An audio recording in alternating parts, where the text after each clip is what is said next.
আসসালামু আলাইকুম প্রিয় ফুটবল প্রেমী। ইতিহাস বিখ্যাত একটি ল্যাটিন ফ্রেজ রয়েছে ভিনি ভিডি ভিসি, যার ইংরেজি করলে দাঁড়ায় I came, I saw, I conquered. জগৎ বিখ্যাত এই লাইনটির বাংলা এলাম, দেখলাম, জয় করলাম। এশিয়া মাইনরে যুদ্ধ জয়ের পর জুলিয়াস সিজারের মুখে উচ্চারিত এই বাক্যটি সব থেকে বেশি মানায় সম্ভবত ফুটবলে। একটি ম্যাচে যখন হাড্ডাহাড্ডি লড়াই করার পরও গোলের দেখা পাওয়া যায় না, অথবা প্রায় হারতে থাকা ম্যাচ যখন কেউ জয় নিশ্চিত করে, তখন তিনি ফুটবলের ভাষায় বলতেই পারেন, মাঠে নামলাম, গোল করলাম, ম্যাচ জিতলাম।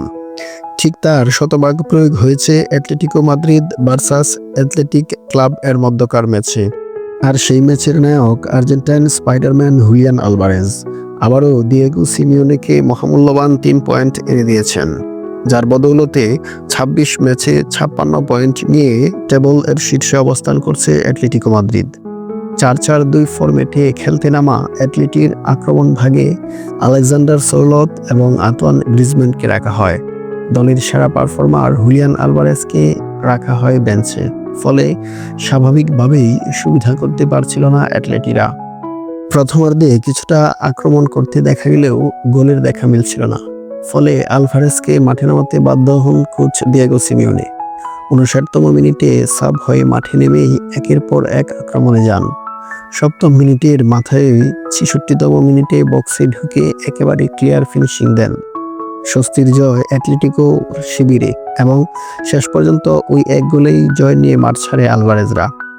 স্পাইডারম্যান আলভারেজ এই অ্যাটলেটিকো মাদ্রিদের জন্য বড় ফ্যাক্টর। চলতি সিজনে বেশ কয়েকটি ম্যাচেই জয়সূচক গোল এসেছে তার কল্যাণেই। ইংলিশ প্রিমিয়ার লিগ থেকে স্প্যানিশ লা লিগায় আসাটা যে আলভারেজ সঠিক সিদ্ধান্ত ছিল তা স্পষ্ট। ম্যান সিটিতে আর্লিং হল্যান্ডের ছায়া থাকতে হয়েছে তাকে, ফলে তার প্রত্যাবর্তনটা জরুরি ছিল, যার দারুণ সুফল পেল অ্যাটলেটিকো মাদ্রিদ। ইতিমধ্যে সে ২১টি গোল করেছে। লা লিগা, কোপা দেল রে কিংবা চ্যাম্পিয়ন্স লিগ সব টুর্নামেন্টেই সমান তালে পারফর্ম করে দলকে সামনে থেকে নেতৃত্ব দিয়ে দলকে এগিয়ে নিয়েছেন। হুলিয়ান আলভারেজের এমন পারফরম্যান্স আর্জেন্টিনা জাতীয় দলের জন্যও আনন্দের, কেননা আসন্ন ২০২৬ বিশ্বকাপ বাছাই পর্বে চিরপ্রতিদ্বন্দ্বী ব্রাজিলের সাথে ম্যাচ রয়েছে, যেখানে তীব্র প্রতিযোগিতা অনুমিতই। তাই এমন পারফর্ম এ সময়টাতে খুবই প্রয়োজন, যাতে করে জাতীয় দলের হয়েও এলাম, দেখলাম, জয় করলাম এই অমৃত বাণীর পূর্ণ প্রতিফলন ঘটে। সে প্রত্যাশায় শেষ করছি। ফুটবল ভালোবাসুন, উপভোগ করুন সারা সময়। আল্লাহ হাফেজ।